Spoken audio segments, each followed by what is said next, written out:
Hello, North Star family. It's Braeden Wallace. I serve here as the young adult minister, and I'm really excited to continue walking with you through Passion Week. And today is Saturday.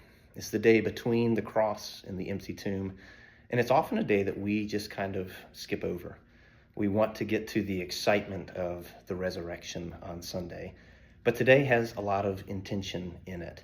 And so as we read in Luke chapter 23, verses 53 through 56, we see that on Friday, right after Jesus dies, one of his disciples named Joseph wants to bury Jesus's body and get the body from the cross so that it can be done before the Sabbath day.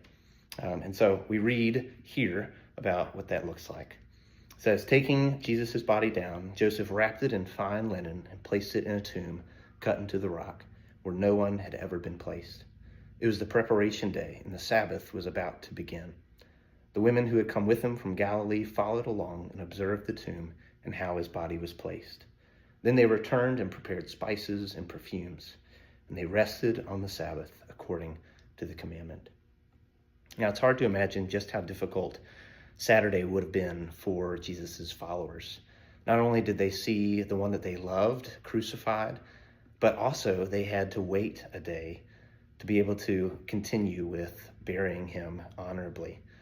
And so on that Saturday is a day of sitting in the reality of the cross.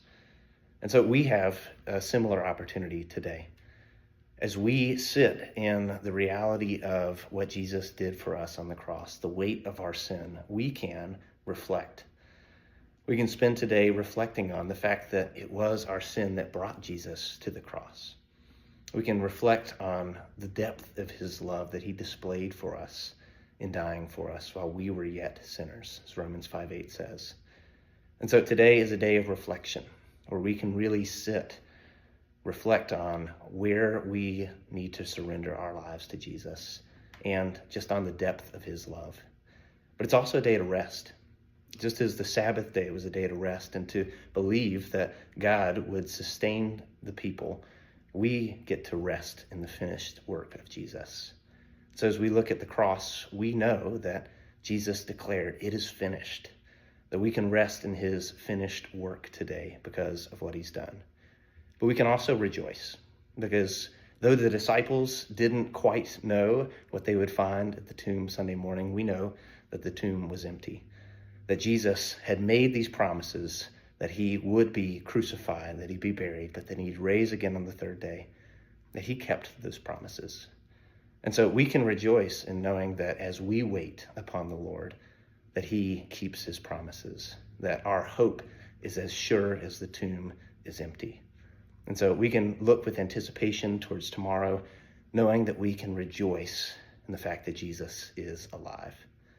And so I hope this encourages you today to not waste this Saturday. Instead, use it to reflect, to rest, and to rejoice as we prepare our hearts for tomorrow. So thank you, North Star family, and we'll see you for Easter tomorrow morning.